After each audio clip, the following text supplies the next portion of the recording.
उस इंसान ने आज तक कुछ भी नया करने का ट्राई ही नहीं किया है। ऐसा ही कुछ मानते थे दुनिया के सबसे महान साइंटिस्ट एल्बर्ट आइंस्टाइन। 14 मार्च 1879 जर्मनी के उल्म शहर में एक यहूदी परिवार में पैदा हुए थे सर एल्बर्ट आइंस्टाइन।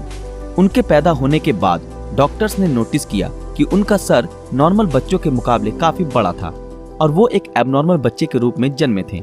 इसके बावजूद भी उनका दिमाग इतना तेज था कि आज तक कोई भी उनका मुकाबला नहीं कर पाया। आज 60 साल हो गए आइंस्टाइन हमें छोड़ के चले गए हैं, लेकिन आज भी साइंस उनकी थीसिस के बिना कमजोर है। तो यही वजह है कि हर कोई उनके दिमाग के बारे में जानना चाहता है कि आखिर उनके ब्रेन में ऐसा क्या था जो कि उन्हें इस मुकाम तक लेकर आया कि आज उन्हें दुनिया भर में ग्रेटेस्ट साइंटिस्ट के नाम से जाना जाता है। क्या उनके ब्रेन में कोई सुपरनैचुरल पार्ट्स थी? तो आज हम इस वीडियो में इसी विषय के ऊपर चर्चा करेंगे। दरअसल जब एल्बर्ट आइंस्टाइन का जन्म हुआ था तब उनका सर किसी भी नॉर्मल बच्चे से ज्यादा बड़ा था। नॉर्मली बच्चे 1 या 2 साल की उम्र में बात करना सीख जाते हैं, लेकिन आइंस्टाइन 4 साल की उम्र तक बिल्कुल भी बात नहीं कर पाते थे। मगर एक दिन जब वो अपने माता पिता के साथ रात के खाने पर बैठे थे तो अचानक आइंस्टाइन ने कहा, सूप बहुत ही गर्म है।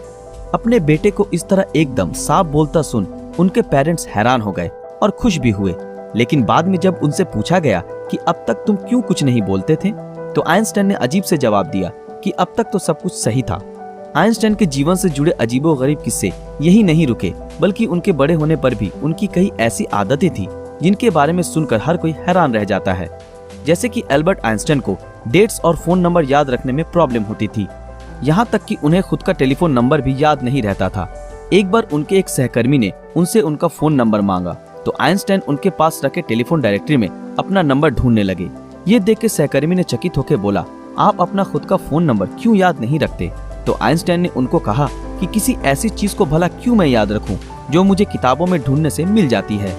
आइंस्टाइन कभी भी जूतों के अंदर मोजे नहीं पहनते थे क्योंकि उनकी टांगों की उंगलियां इतनी बड़ी थी कि बचपन में हमेशा टांगों की उंगलियों की वजह से मोजे में छेद हो जाते थे। इसलिए उन्होंने मोजा पहनना ही छोड़ दिया। यहाँ तक कि वो अपने जूतों के फीते भी दूसरों से बंधवाते थे क्योंकि उन्हें जूते के फीते बांधना भी नहीं आता था। दोस्तों, आइंस्टाइन हमेशा कहते थे कि मेरे अंदर कोई खास चीज नहीं है, पर मैं तो केवल एक ऐसा इंसान हूँ जिसमें क्यूरियोसिटी कूट कूट कर भरी हुई है। लेकिन आपको ये जानकर हैरानी होगी कि आइंस्टाइन हमेशा से इतने बुद्धिमान नहीं थे, बल्कि वो बचपन में पढ़ाई में बहुत ही कमजोर थे।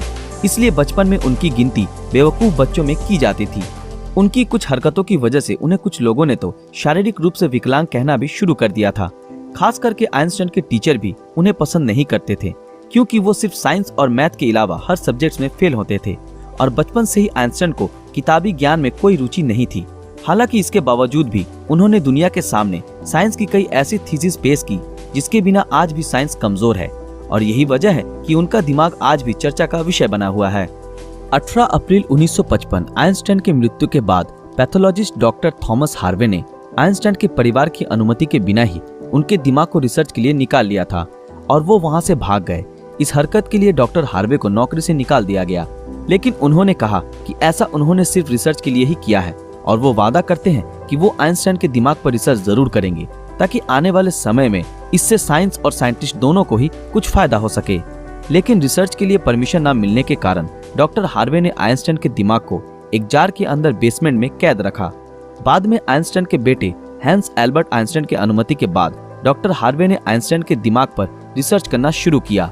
पहले उन्होंने आइंस्टाइन के दिमाग का वजन किया जिसका वजन 1230 ग्राम था, जो नॉर्मल इंसान के दिमाग के वजन से काफी छोटा था क्योंकि दरअसल एक इंसान के दिमाग का वजन करीब 1400 ग्राम होता है। इसके बाद डॉक्टर हार्वे ने आइंस्टाइन के ब्रेन को 240 भागों से टुकड़े किए और उन टुकड़ों को दुनिया भर के मशहूर रिसर्चर्स के पास भेज दिया ताकि वो अच्छे से देख सके कि आखिर आइंस्टाइन के दिमाग में ऐसा क्या था जो बाकी आम इंसानों में नहीं था। और उसके बाद डॉक्टर हार्वे ने आइंस्टाइन के ब्रेन टिश्यूज के 1000 माइक्रोस्कोपिक स्लाइड्स बनाए जिससे आइंस्टाइन के दिमाग की अच्छी तरह से जांच हो सके। रिसर्च के दौरान ये पाया गया कि आइंस्टाइन के ब्रेन में आम इंसानों से ज्यादा सेल्स थी। आइंस्टाइन के दिमाग का सेरिब्रल कॉर्टेक्स नाम का हिस्सा एक आम इंसान के दिमाग के मुकाबले काफी अलग था। दरअसल ये सेरिब्रल कॉर्टेक्स दिमाग का एक जरूरी हिस्सा होता है जो सबसे जटिल दिमागी प्रोसेस के लिए मेन फैक्टर होता है, और यही ऐसा हिस्सा होता है जो अजीबोगरीब तरीकों से विकसित होता है।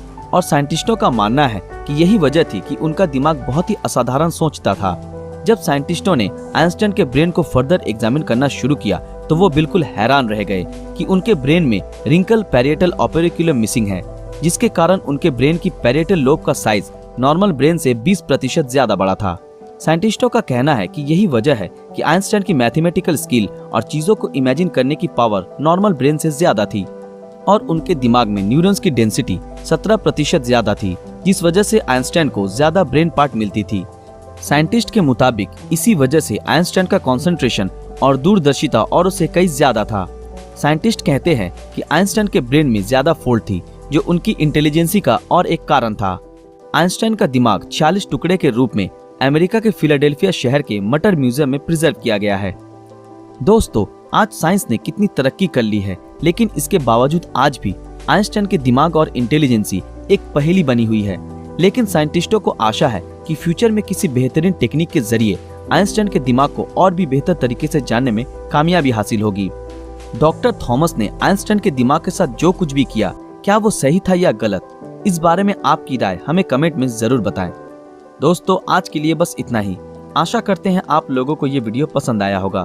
तो फिर मिलेंगे अगले वीडियो में ऐसे ही किसी मजेदार विषय के साथ।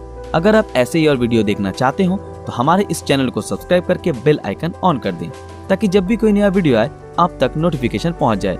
अगर ये वीडियो आप लोगों को अच्छा लगा तो इस वीडियो को लाइक, कमेंट और ज्यादा से ज्यादा शेयर जरूर करें। तो मिलते हैं आपके साथ अगले वीडियो में, तब तक के लिए शुक्रिया।